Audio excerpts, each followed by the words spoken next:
प्रिय विद्यार्थियों, हम लोगों ने पिछले लेक्चर में उद्देश्यों के बारे में चर्चा की थी कि विज्ञान शिक्षण के क्या उद्देश्य हैं, उनके अर्थ क्या हैं, महत्व क्या है। अब हम बात करते हैं प्राप्य उद्देश्य, जो meaning and definition of objectives. जो प्राप्य उद्देश्य हैं, ये क्या है? प्राप्य उद्देश्य वह माध्यम है जिसकी सहायता से उद्देश्यों की प्राप्ति की जाती है। अपने अंतिम लक्ष्य को प्राप्त करने के लिए व्यक्ति या समाज उससे संबंधित क्रियाओं को छोटी छोटी क्रियाओं में विभाजित कर लेता है और क्रमानुसार इन छोटी छोटी क्रियाओं को पूरा करता जाता है और अंत में वह अपने लक्ष्य को प्राप्त कर लेता है। शिक्षा के अंतर्गत उद्देश्य तो संपूर्ण शिक्षा के होते हैं तथा प्राप्य उद्देश्य शिक्षण के होते हैं। किसी विषय के सर्वप्रथम उद्देश्य निर्धारित कर लिए जाते हैं और इनकी प्राप्ति के लिए प्रत्येक पाठ से संबंधित प्राप्य उद्देश्य का निर्धारण किया जाता है। जैसे जैसे हमारे द्वारा प्रत्येक पाठ के प्राप्य उद्देश्यों को प्राप्त कर लिया जाता है, वैसे ही हम शिक्षा के अंतिम लक्ष्य की ओर अग्रसर होते जाते हैं। इस प्रकार स्पष्ट है कि प्राप्य उद्देश्यों को मापा जा सकता है तथा इनका मूल्यांकन भी किया जा सकता है। अतः कह सकते हैं कि एक उद्देश्य की प्राप्ति में जिन छोटी छोटी बातों का सहारा लेना पड़ता है, उनको उस उद्देश्य के प्राप्य उद्देश्य कहते हैं। एक उद्देश्य के लिए कई प्राप्य उद्देश्य हो सकते हैं। जैसे मान लीजिए कि हमें मकान की छत पर पहुंचना हमारा एक उद्देश्य है। अब प्रश्न यह उठता है कि हम छत पर पहुंचेंगे कैसे?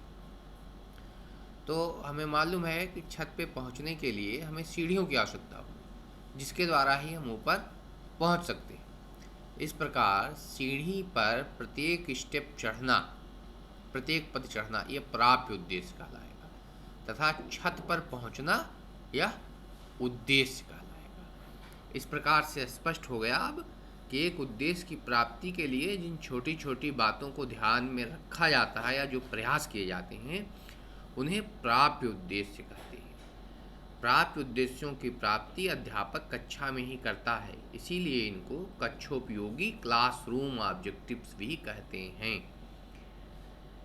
इनके द्वारा शिक्षण को उचित दिशा प्रदान की जाती है। जो प्राप्य उद्देश्य हैं, ये दो प्रकार के होते हैं: शैक्षिक उद्देश्य और शिक्षण उद्देश्य। शैक्षिक उद्देश्य जो हैं वो अधिक व्यापक होते हैं। इस प्रकार शैक्षिक उद्देश्यों का आशय बालकों में होने वाले उस परिवर्तन से है जो शैक्षिक क्रियाओं द्वारा सुनियोजित ढंग से लाया जाता है। इनकी प्राप्ति छात्र के संपूर्ण शैक्षिक जीवन अर्थात प्राथमिक स्तर से उच्च स्तर की शिक्षा की व्यवस्था की जाती है।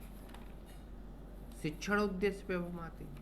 जो शिक्षण उद्देश्य है, शिक्षण उद्देश्य संकुचित होते तथा इनकी प्रकृति मनोवैज्ञानिक होती है। शिक्षण की युक्तियों तथा व्यूह रचना के लिए ये अधिक महत्वपूर्ण होते हैं। इनकी सहायता से ही शैक्षिक उद्देश्यों की प्राप्ति की जाती है। अध्यापक अपने शिक्षण तथा सीखने के उद्देश्यों का निर्धारण सरलता से करता है। इस प्रकार से जो शिक्षण उद्देश्य होते हैं, इनका संबंध प्रत्यक्ष रूप से अधिगम प्रक्रिया से होता है तथा ये शिक्षण अधिगम प्रक्रिया सीखने के अनुभव तथा शिक्षण को दिशा निर्देश प्रदान करते हैं। अब हम बात करेंगे कि ये जो उद्देश्य हैं और प्राप्य उद्देश्य, इन दोनों के बीच में क्या अंतर है। तो अधिकांशतः उद्देश्य तथा प्राप्य उद्देश्यों को समान अर्थ में ही समझा जाता है, लेकिन ऐसा नहीं है।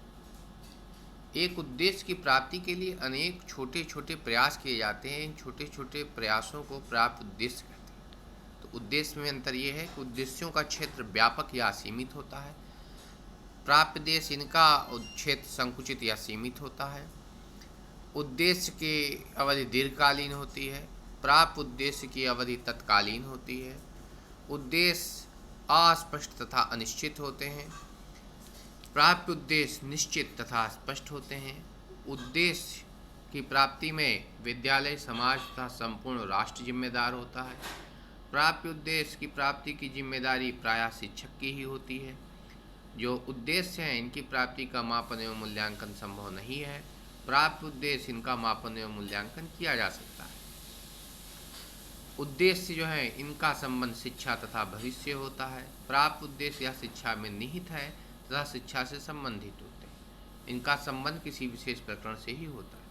इस प्रकार से जो उद्देश्य और प्राप्त उद्देश्य हैं इनमें बहुत अंतर है। जहाँ उद्देश्य के अर्थ व्यापक होते हैं, प्राप्त उद्देश्य शिक्षक द्वारा निर्मित होते हैं, जो अपने पाठ के, अपने यूनिट के छात्रों को सिखाने के लिए छोटे छोटे प्रयास किए जाते हैं। जिन उद्देश्यों के लिए इनको किया जाता है वो प्राप्त उद्देश्य कहलाते हैं। और शिक्षा के अंतिम स्तर तक पहुंचना, लक्ष्य तक प्राप्त पहुंचने के लिए जो उद्देश्य होते हैं वो व्यापक होते हैं। धन्यवाद।